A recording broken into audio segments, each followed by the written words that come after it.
In case you haven't heard, the much awaited and much delayed game Cyberpunk 2077 has finally been released this week, surrounded by controversy. Not only is the launch such an important moment in gaming history, it's also a really important moment in Stadia's history.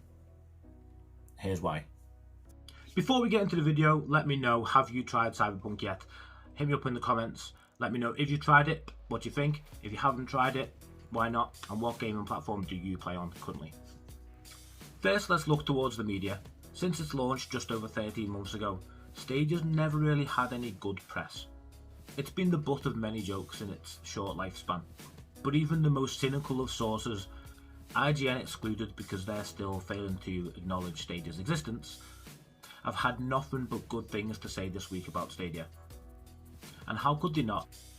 Your options right now for playing on Cyberpunk 2077 are PS4 and Xbox One, which are riddled with bugs and experience severe loss in quality compared to other places, i.e. PC, which is your second option, but only if you have a high-end PC that, let's face it, most of us haven't got that budget or even space around the home. The third option, you can pay £500, £400 for next-gen console, and fingers crossed you were lucky enough to get hold of one during pre-orders. If not, tough luck, you're looking at one of the other options.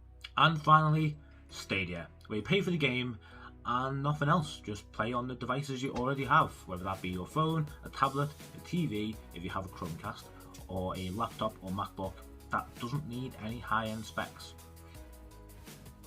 That's it, literally just the cost of the game and no other cost at all if you're happy to play in 1080p. So it stands to reason that for the first time, instead of being shrugged off or ignored and being the butt of people's jokes, not only are people speaking highly of Stadia, they're also recommending it as the best place for most people to play Cyberpunk. So it may be long overdue, but Stadia is finally getting its moment in the sun. Finally bringing it to more people's attention in a good way, which can only be good news for the future of the platform. Before we get into the second reason on why Cyberpunk is important for Stadia, please give this video a thumbs up if you like it, share it with everyone else as well, don't be selfish, and don't forget to subscribe for more tech related videos and news. So for the second reason why Cyberpunk is really important for Stadia, we have to look towards game developers and studios. When a new platform comes along, it is a risk for developers to develop for that platform. Why would studios and developers put aside resources for a new unproven platform that doesn't have the following or the playability, the mass audience that other platforms already have? Surely you just focus on the PC, Xbox and PlayStation because they already have their mass appeal and people are already playing on those platforms. Why struggle to reach new audiences when you already have an audience over there that you can focus on?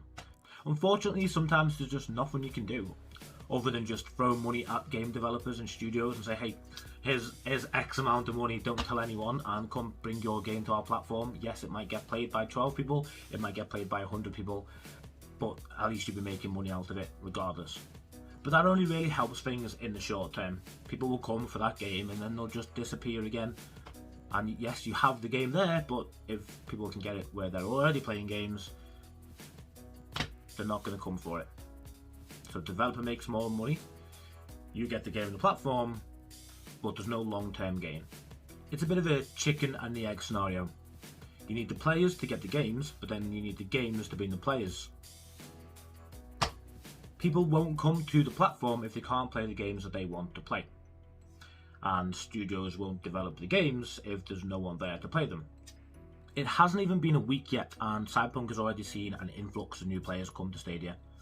Stadia haven't shared any numbers on how many people have come to the platform after Cyberpunk got released, but you only have to look towards search history, YouTube video views, the amount of members on the Stadia subreddit, and you can see there has been astronomical growth over the last week or two. So in the developers' eyes, they now have a new platform with more players on, so they have a bigger incentive to make games for those players. But they can also see now, without putting the resources into it first, they can see what Stadia is capable of with games like Cyberpunk, because it is a powerful console. If you can call it a console when it's in the cloud, I don't know. And it's just as powerful as next-gen consoles. It hasn't got ray tracing yet, but it'll come.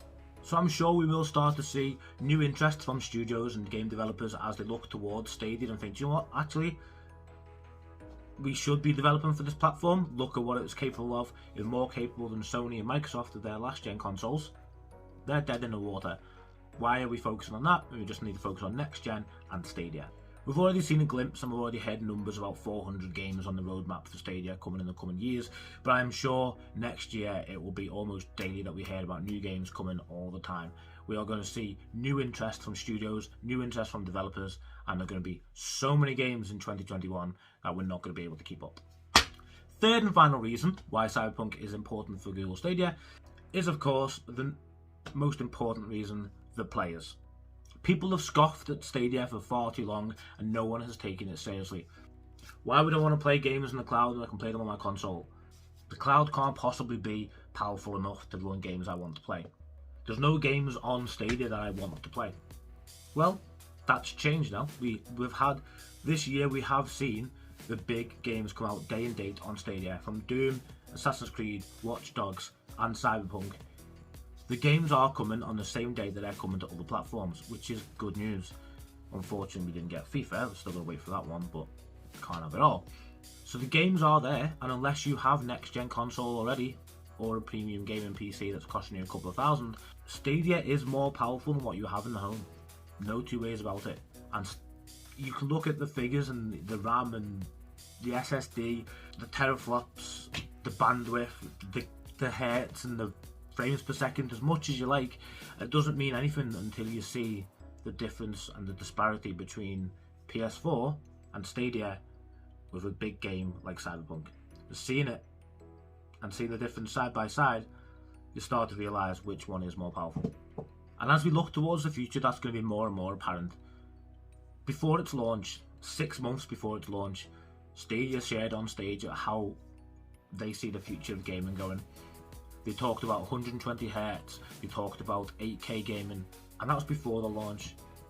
Now, I get it, some things didn't even make it in time for the launch, and we're starting to see a slow rollout now, but at least they have that in the sights, and they have a roadmap, and they are in this for the long game.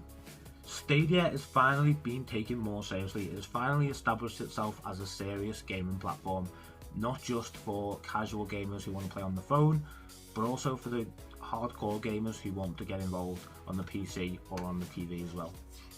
This is only going to lead to more players, and more players means more games, and more games means more good press, and more good press means more games, and more games means more players, and the circle continues.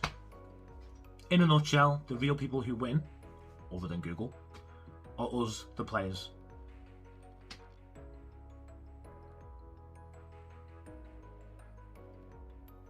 Thank you for watching, really appreciate it, and if you can give this video a thumbs up, I would appreciate that even more.